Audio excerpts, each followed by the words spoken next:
Guys how are you all. हाँ, तो surface area and volume में एक्सरसाइज 13.2 क्लास 9th का 7th क्वेश्चन से स्टार्ट करते हैं, क्योंकि इसके पहले के सारे क्वेश्चंस हो चुके हैं। ठीक है, तो रीड करिए आप लोग मेरे साथ। The inner diameter of a circular well is 3.5 metre, it is 10 metre deep, find its inner curve surface area. तो देखो क्या सिनेरियो है। There is a circular well, okay, there is a circular well. तो आप diagram draw करो, क्योंकि diagram draw करना बेटा एक क्रिएटिविटी को रिप्रेजेंट करता है।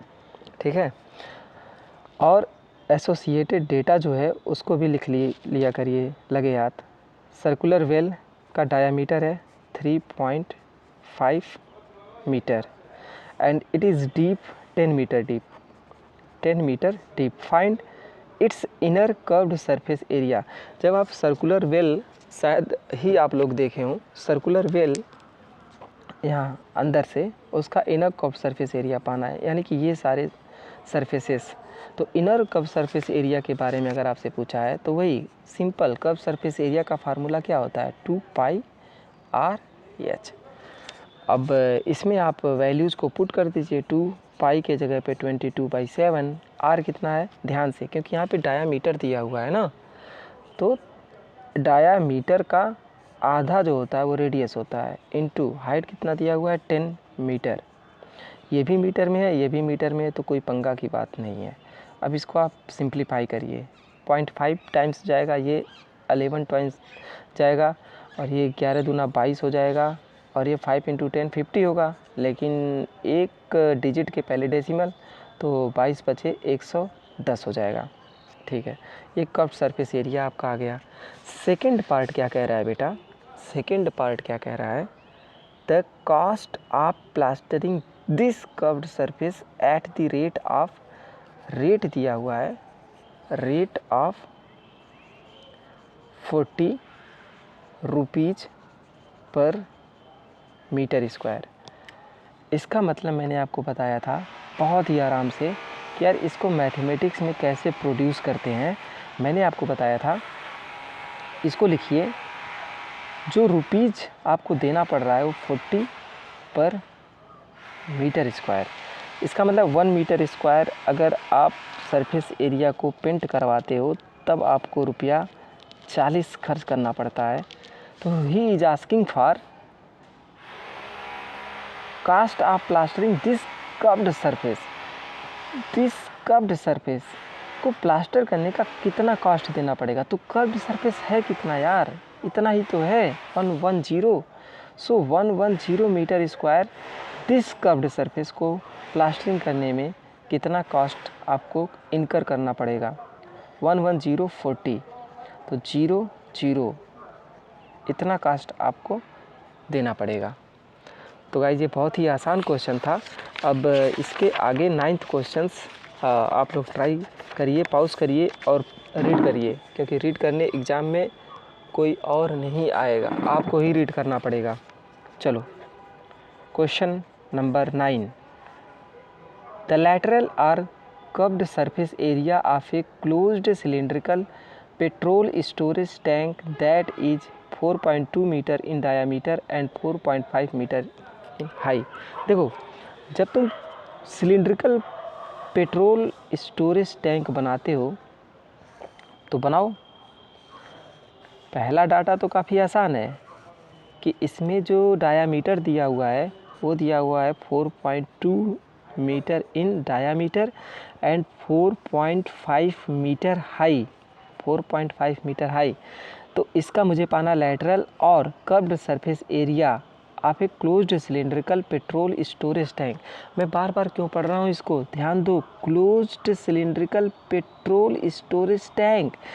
थोड़ा सा तो सोचो, अगर तुम इसमें कोई भी लिक्विडियस टाइप का मटेरियल इसके अंदर पुट करते हो, पेट्रोल डीजल कुछ भी, तो यार क्लोज्ड कहने का मतलब ये है कि वो क्लोज्ड कह रहा है, क्लोज्ड, यहाँ से क्लोज्ड कर दो।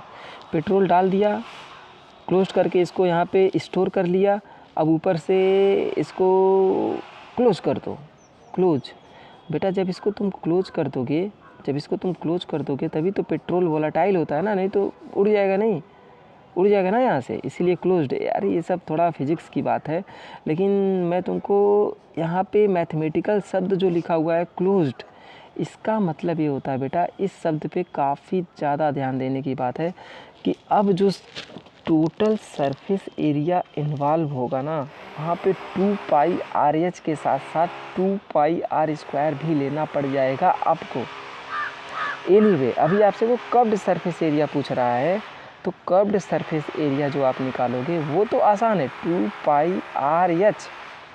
तो 2 पाई क्या हो जाएगा, 22/7। आर कितना है बेटा, ध्यान से 4.2 मीटर तो डायामीटर है, लेकिन उसका आधा रेडियस होता है, इंटू एच कितना है 4.5। तो इसको सॉल्व करिए, 7.6 टाइम्स जाएगा ये, 2 11 और 11 दूना 22 इंटू 0.6 इंटू 4.5। इसको सॉल्व करिए मेरे भाई, इसको सॉल्व करके बताइए आप लोग कितना आ रहा है। 22 छक्का कितना होता है, आई थिंक ये आपका आ जाएगा 59.4 मीटर स्क्वायर। ये कप सरफेस एरिया हो गया, राइट। अब इसका सेकंड पोर्शन पूछ रहा है बेटा, how much steel was actually used if 1/12 of the steel actually used was wasted in making the tank. Making the tank, ये सुनो, मेकिंग द टैंक का मतलब क्या है, मेकिंग द टैंक इसका मतलब क्या है। मैंने तुम्हें टैंक कैसा है, सिलिंड्रिकल शेप का है, और तुम्हें किससे बनाना है, स्टील से बनाना है। तो यार मैं तुमको जब सिलिंड्रिकल चैप्टर का थ्योरी बता रहा था ना, वहाँ पे तुमको मैंने डिराइव करके बताया था कि 2 पाई आर एच आता ही कैसे है इसका कर्व्ड सरफेस एरिया। तो देखो, सबसे पहले तुम्हारे पास स्टील का एक शीट है, मैंने मार्केट में बनते हुए देखा है, शायद आप लोगों भी बनते हुए देखा होगा कि एक सीट होता है, फिर उसको जो वर्कर्स होते हैं कैसे उसको बनाते हैं, सीट को काट करके किनारे से काट करके उसको ऐसे मोड़ देते हैं, तो टैंक बन जाता है, सिलिंड्रिकल टैंक। जो फूड कंटेनर वगैरह आपके घर में होता है, उन सब चीज़ों को ऐसे ही बनाया जाता है। तो वास्तव में जो आपके पास ये स्टील इतना अवेलेबल है, इसका एरिया आप एज्यूम कर लो कि ये टोटल x मीटर स्क्वायर है। तो यार तुम एकदम प्रैक्टिकल तरीके से सोचो, ऑब्वियसली मैंने देखा है कि सीजर से वो इतना पार्ट काट रहा है, इतना पार्ट काट रहा है, ऐसे मतलब काट करके वो बनाता है। तो ये जो कटा हुआ पार्ट है ये बाहर चला जाएगा, ये बाहर चला जाएगा। इसी को कहते हैं स्क्रैप मटेरियल कहते हैं, और इसी को आप कह देते हैं अरे ये तो वेस्ट है, क्योंकि इस पर्टिकुलर मटेरियल का यूज नहीं हुआ इस सिलिंड्रिकल टैंक को डेवलप करने में। तो वही कह रहा है कि जो वेस्ट है, क्या वेस्ट है, 1/12 ऑफ ये स्टील का एरिया वेस्ट चला जा रहा है, यानी कि 1/12 x ये वेस्ट चला गया। तो कितना बचा, कितना आपके पास बचा, आपने एज्यूम किया है कि मेरे पास x पहले मीटर स्क्वायर एरिया था, उसमें से आपने x/12 वेस्ट कर दिया, यानी कि 11 x/12 मीटर स्क्वायर जो आपको बचा है, यही एक्चुअली आपके सिलिंड्रिकल टैंक को बनाने में यूज होगा। 11 x/12 cylindrical storage tank for petrol, 11 x/12 metre square area यही बनाने में यूज होगा। तो यार यहाँ पे आपको ध्यान देना है कि जो आप बना रहे हो ना, ये चीज़ जो बना रहे हो, तो कितना सरफेस एरिया ये कवर कर रहा है। हाँ, इस बात को ध्यान देने की ज़रूरत है। ये 2 पाई आर एच के साथ साथ चूँकि वो दोनों पे, अपर वाले बेस पे और लोअर वाले बेस पे क्लोज्ड है, इसलिए pi r square 2 pi r square आपको यहाँ पे लेना पड़ेगा। तो यहाँ पे 2 पाई आर अगर आप कॉमन लोगे तो h प्लस आर अंदर बच जाएगा, यहाँ पे 11 x/12। इसके बाद से देखो 2 पाई कितना है 22/7 इंटू आर कितना है 4.2 का आधा, क्योंकि डायामीटर है 4.2, h कितना है 4.5 प्लस आर कितना है 4.2 का आधा, 2 दूना 4.1, इतना हो गया। ये हो गया 11 x/12। अब देखो घबराओ नहीं कैलकुलेशन से, देखो 7 छक 42 बहुत ही आसान तरीका है, बस कट जाने की कोशिश करो। 2 11 इतना हो गया, देखो 11 यहाँ से कट गया, 12 के लिए यहाँ के क्रॉस मल्टीप्लाई कर दो तो 12 यहाँ चला गया, क्या यहाँ बचा है 0.6 बचा है। यहाँ से देखो 5 1 6, 4 2 6 दशमलव। अब इसका मल्टीप्लाई करो 12 दूना 24 इंटू 12 दूना 24, 6 6 36, 3 39 और 1 1।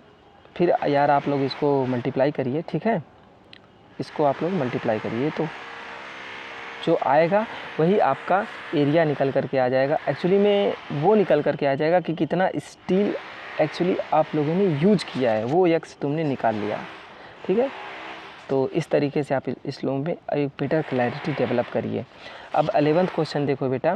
11th question, the students of a विद्यालय were asked to participate in a competition for making and decorating pen holders in the shape of a cylinder with a base and using cardboard. Shape of a cylinder का मतलब क्या भाई? Pen holder है। Pen holder तो मैं अपना coffee के cup में बना दिया हूँ, लेकिन इसने पूरा इंग्लिश मीडियम वाले तरीके से पेन होल्डर बना रहा है, कार्डबोर्ड वाले के तरीके से। हाँ, कार्डबोर्ड ला करके वो पेन होल्डर बना रहा है। तो पेन होल्डर बेटा इस तरह का शेप है पेन होल्डर का। नीचे कार्डबोर्ड का बेस लगा हुआ है ये, यानी इसका मतलब ये होता है बेटा नीचे उसका बेस क्लोज्ड है, नहीं तो पेन अगर तुम रखते हो तो गिर नहीं जाएगा नीचे से, पागल समझो। और ऊपर वाला क्या है? ऊपर वाला जो सरफेस है ओपन है। ऊपर वाला सरफेस क्या है? ओपन है। और नीचे वाला सरफेस क्या है? जिसको आप बेस सरफेस कह लेते हो, ये टॉप सरफेस है। बेस सरफेस क्या है? क्लोज्ड है। तो इस तरह से बेटा एरिया इन्वॉल्व कितना हो रहा है? एरिया इन्वॉल्व कितना हो रहा है ये बताओ। एरिया इन्वॉल्व क्या हो रहा है यार? Curved surface area 2πr/h plus. अब ध्यान से थोड़ा यहाँ पे 2πr² मत कर देना, πr² होगा बच्चों, πr², ठीक है। अब डेटा क्या क्या दिया हुआ है देखो। Pen holder was to be of radius 3 centimetre. Each pen holder was to be of radius 3 centimetre. देखो यहाँ पे रेडियस दिया हुआ है, ये रेडियस दिया हुआ है 3 सेंटीमीटर। और हाइट कितना दिया हुआ है? हाइट दिया हुआ है 10.5 सेंटीमीटर, 10.5 सेंटीमीटर, ठीक है। उसने रेडियस दे दिया है, डायमीटर दिया नहीं हुआ है, तो अच्छी बात है, मुझे डिवाइड 2 तो कम से कम नहीं करना पड़ेगा, क्योंकि यहाँ पे रेडियस दिया हुआ है, हाइट दिया हुआ है। The Vidyalaya was to supply the competitor with cardboard if there were 35 competitor, how much cardboard was required to be bought for the competition. यार 35 कॉम्पिटिटर हैं तो 35 पेन होल्डर्स भेजने पड़ जाएंगे। तो 35 पेन होल्डर्स अगर तुम भेजते हो या बॉट करते हो, ख़रीदते हो, तो उसमें 35 कार्डबोर्ड लगे होंगे। तो चलो पहले इस तरह से 35 हो, 45 हो, 70 हो, कुछ भी हो, पहले एक के लिए निकाला करो, एक कार्डबोर्ड के लिए, एक पेन होल्डर के लिए क्या सिचुएशन है, ठीक है। सुनो, तो एरिया इन्वॉल्व फॉर 1 कार्डबोर्ड बोलो या पेन होल्डर बोलो, बिकॉज कार्डबोर्ड से ही पेन होल्डर बना रहे हो, ठीक है, 1 पेन होल्डर। तो इतना एरिया इन्वॉल्व होगा। मैंने आपको ये फील करा दिया है बहुत अच्छे से। 2πr/h प्लस यहाँ से पाई कॉमन हो चुका है, r कॉमन, पाई कॉमन, एक r बचा, 2 यहाँ से निकालोगे तो बेटा यहाँ r/2 आ जाएगा। अब इसको सॉल्व करिए बेटा। 2 पाई कितना है? 22/7। रेडियस कितना है बेटा? 3 सेंटीमीटर। h कितना है? 10.5 प्लस रेडियस कितना है? 3/2। तो ये एरिया इन्वॉल्व हो रहा है। चलो और थोड़ा सॉल्व करो इसको। 2 इंटू 22/7 इंटू 3, यहाँ पे कितना हो गया? ये हो गया 1.5। तो 1.5 यहाँ पे हो गया। अब इसको जोड़िए, 10.5 में 1.5 अगर आप जोड़ते हैं तो 0 1 1 2 12, तो ये कितना आ जाएगा? 12 आ जाएगा। बट बेटा ये एक पेन होल्डर के लिए कार्डबोर्ड यूज हो रहा है ना, तुमने तो ऐसे 35 कॉम्पिटिटर्स को भेजना है तो इंटू 35 करना पड़ेगा। चलो 7 बचे 35। अब इसको सॉल्व कर लो। 2 इंटू 22 इंटू 3 इंटू 12 इंटू 5, हालांकि आपने एच भी सेंटीमीटर में रखा है, आर भी सेंटीमीटर में रखा है, तो ये सेंटीमीटर स्क्वायर में आने जा रहा है। किस में आने जा रहा है? सेंटीमीटर स्क्वायर में। तुम चाहो तो इसे मीटर स्क्वायर में कैलकुलेट करने के लिए 1 सेंटीमीटर को पहले मीटर में बदलो, फिर दूसरे वाले सेंटीमीटर को मीटर में बदलो, तो ये वाली बात किस में आ जाएगी? मीटर स्क्वायर में आ जाएगी। प्लीज़ इसको आप सॉल्व कर लीजिएगा। मैं आप लोगों का यहाँ पे रिवीजन करवा रहा हूँ ताकि आपको बेटर क्लैरिटी, कॉन्सेप्ट की बेटर क्लैरिटी हो सके। सो आज के लिए इतना ही guys, thank you very much.